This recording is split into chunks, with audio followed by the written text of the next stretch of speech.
The Upanishads say, if you think you understand Brahman, you do not understand. But if you know that you do not understand, then you truly understand. Because the Godhead, the eternal self, is never an object of its own knowledge. Just as a knife can't cut itself, fire doesn't burn itself, and light doesn't illuminate itself, you cannot grasp yourself. And if you think you've done it, you've only grasped a reflection. This is the great mystery. The thing that you're looking for is what's looking, so naturally you can't find it. You can't pin it down. Fire doesn't burn itself. Light doesn't shine on itself. You can't see your own eyes without a mirror. So you say, I don't know. And in that, something deeper listens. And so, in that moment of truly not knowing of, letting go of all your mental grasping you are, in a sense, finally at peace with the mystery.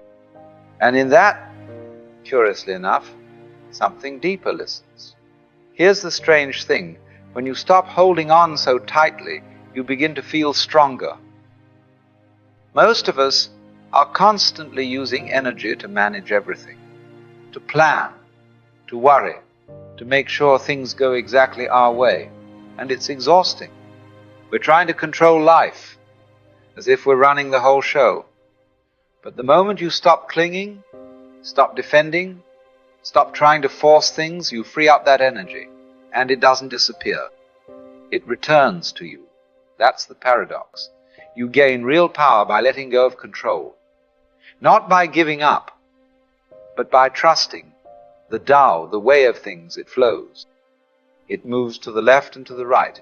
It supports all things without needing to dominate them. And when it accomplishes something, it doesn't take credit. It doesn't boast. It just moves on. That's the kind of power that doesn't need to prove itself. The more you trust, the more power you actually have. Not over others, but with life. And so strangely, when you let go, you don't lose anything. You gain alignment. You flow with something much larger, something that's been holding you the entire time. Letting go isn't weakness. It's intelligence. The way to become one with the universe is not by trying to control it. That only disturbs it, makes it feel like something outside you, something you have to conquer. And the more you try to conquer it, the more it slips away. You make it feel separate, foreign, something to be managed. But when you begin to trust it like you would trust another person, something shifts. You say, let's see what you're going to do. And in doing that, you're not just speaking to the universe out there, you're speaking to yourself. Because ultimately, you don't know where your decisions come from, they just appear. Like hiccups. They bubble up from the depths. This is the strange thing about trust. It looks like a risk, but it turns out to be a return to how things already work. You trust your heart to beat. You trust your nervous system to wake you in the morning. You can even say, I want to wake up at 6 o'clock. And more often than not, you do. As if something in you knows, even though you don't. That's the principle. Let the world move as it does, and you begin to move with it. When we decide, we worry. Did I think about it long enough? Did I take in all the facts? Did I overlook something?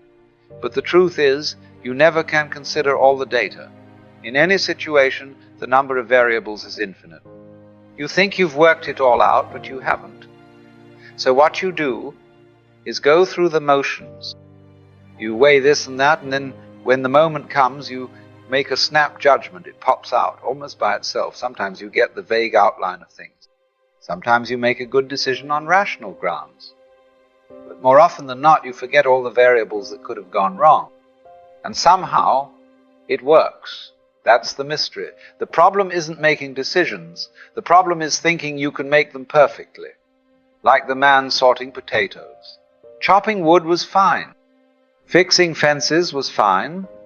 But sorting potatoes into pile, sell, seed, discard was too much. Decision after decision after decision. That's the weight we carry. And it's unnecessary. The more you try to decide with total certainty, the more anxious you become. But when you let go a little, something deeper takes over. Something that already knows. Very great business people are not the ones who try to control every detail. They are the ones who delegate authority, who trust others to act. And in doing so, they create something that works like a living organism, not a machine, not a dictatorship, a body. Because life itself functions this way. Constant delegation, trust at every level. Cells don't report back to central headquarters. They act. And in acting, they cooperate in a system far more intelligent than any one part could understand. Evolution itself depends on this. Constant adaptation, mutual participation, kind of unconscious wisdom. This is why democracy is superior to monarchy. Not because it's always right, but because it allows for that synergize intelligence of a complex system made of individuals who don't fully know what's going on, but who together form something that works. That's the pattern of nature. That's how intelligence spreads not by force, but by participation.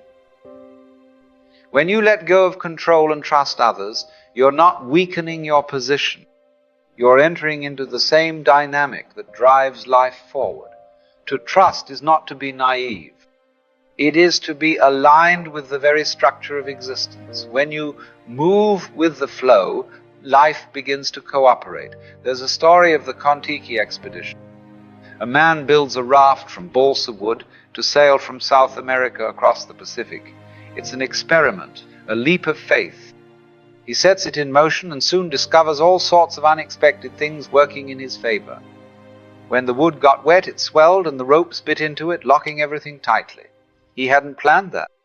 Flying fish landed on the deck each morning, breakfast delivered. He had touched the key. He wasn't struggling against nature. He wasn't trying to force anything. He was cooperating with the larger movement, aligning with something older, deeper, and more intelligent than any personal plan. And the astonishing thing was how many things went right. How much unseen help arrived. Because when you stop resisting the current, when you stop trying to dominate the ocean, you find it already knows where to take you. You're not in charge. You're part of something vast. And the more you let that be true, the more everything starts to work. Not always the way you expect, but the way it needs to. It has become practical politics now, not just virtue, not self-sacrifice, but necessity to let go of control.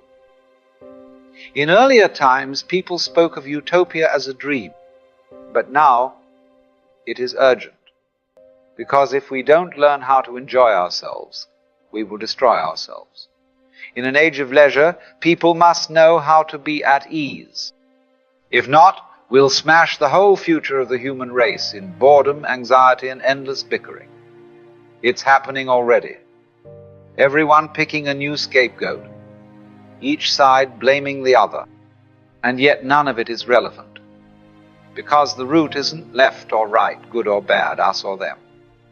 The root is fear. The fear of letting go.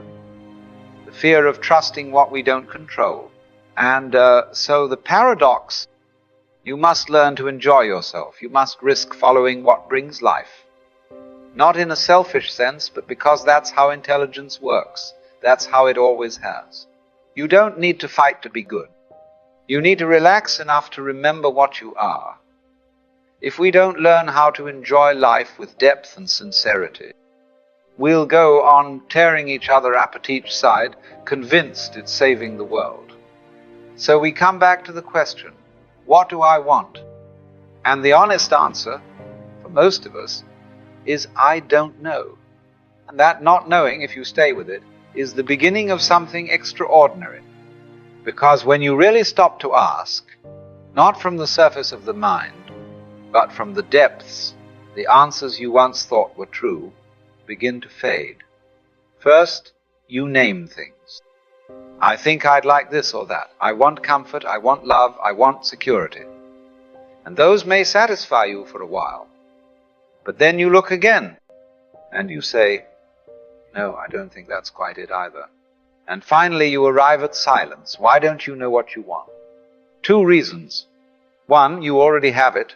2, you can never truly see yourself. You are the source of wanting. And a knife cannot cut itself, a flame cannot burn itself. You cannot grasp what you are, and in that mystery something else stirs. What I want is what you want, and I don't know what you want. Surprise me. That's the link. That's the kinship between I and thou. Everything is falling apart. Not just you, not just your plans. Everything. We are in constant dissolution. Every structure, every hope, every tower. The world men set their hearts upon turns to ash, or if it prospers, it vanishes like snow upon desert sand. All of it fades, the cloud-capped towers, the gorgeous palaces, the great globe itself will dissolve. And like an insubstantial pageant, leave not a rack behind. You see, this isn't something to fear, it's liberation. You don't have to let go, because there is nothing to hold. Nature is already letting go for you, and that, curiously, is the great helper. When you stop resisting the inevitable, when you stop pretending permanence exists, you stop struggling, you stop grasping, and then something else shows up, a power you didn't create, an energy that isn't yours, yet flows through you. It had been hidden behind your efforts to control, but now it's free, and so are you. Anytime you let go of control, truly let go, you find a curious thing. You begin to have access to power, but not the kind of power that comes from force, not the kind that manipulates or resists. This is something altogether different.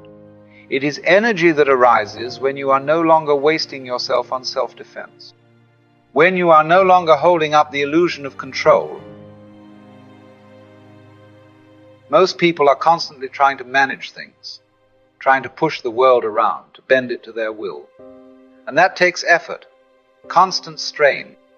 It burns energy. But the moment you stop trying to act like you are God, the moment you begin to trust that the world moves on its own, something shifts. The energy that was tied up in fear and resistance becomes available. You have not added anything new. You have simply stopped holding it back. This is why the principle is always the same. The more you give it away, the more it comes back. Not because of some moral law, but because that is how things work. That is the rhythm. The energy that flows in that way is not yours. And yet, it moves through you completely. What we have been talking about is not a belief system. It is not a set of doctrines or dogmas. It is something much closer to an experience. It is not what you think, but what you feel in your bones. Now, this is very different from the emphasis of Western religion. The Western tradition, especially Christianity, has placed enormous weight on belief. Do you believe the right things? Do you hold the correct views? Faith, they say, is what saves you. Not action, not understanding, but faith in the proper doctrines. And early on, the Christian church rejected another kind of path, the path of knowing, what was called gnosis. Not belief, but knowledge gained through direct experience. The Gnostics said there were three kinds of people: the spiritual, the psychological, and the wooden. And the wooden were those most entangled in materiality, those who identified completely with the body. Orthodox Christianity rejected this idea, and perhaps for good reason, because matter is not the enemy of spirit. In the center of the Christian mystery is incarnation, that God became flesh, that the divine entered matter. But somewhere along the way, that insight was lost, and belief took its place. There was a strange monk once, writing under the name Dionysius the Areopagite. He taught something very different from the usual theology. He spoke of knowing God not through definitions, but through unknowing, through a kind of dark knowledge, a cloud of forgetting, a cloud of unknowing. This is not ignorance. It is not confusion. It is the deep intuition that whatever you say about the divine, it is not quite that. If you call it love, you miss. If If you call it unity, you miss again. Every word falls short. In one of his small writings, the Theologia Mystica, Dionysius moves through a series of negations. God is not spirit, not mind, not justice, not light, not even one. He says that if anyone, having seen God, understood what they had seen, then what they saw was not God. It was something less. Some creature, perhaps an angel, but not the source. And here he was echoing something much older, something you also find in the Upanishads. The idea that the highest truth is not what can be spoken, but what remains when all speaking stops. When you know that you do not know, that is when you begin to understand. So in the end, to not know is to be open. To let go is not a loss. It is a return. You fall into the rhythm of things. You stop struggling against the current. You begin to trust what you do not understand. And then the universe begins to move with you. Not because you've figured it out, not because you've mastered some technique, but because you've stopped pretending to be separate. You've stopped trying to possess life, and instead you let life pass through you. The energy that comes when you give up control is not yours. It is not personal, but it is generous. It is full. It comes when you no longer need it. And that is the final mystery. The universe will give you what you want, but only when you no longer clutch at it. Only when you stop trying to force it to answer your will. It responds to trust. It answers presence. When you truly do not know, when you no longer grasp, the world opens itself to you, and in that moment you are not a stranger in the cosmos. You are home.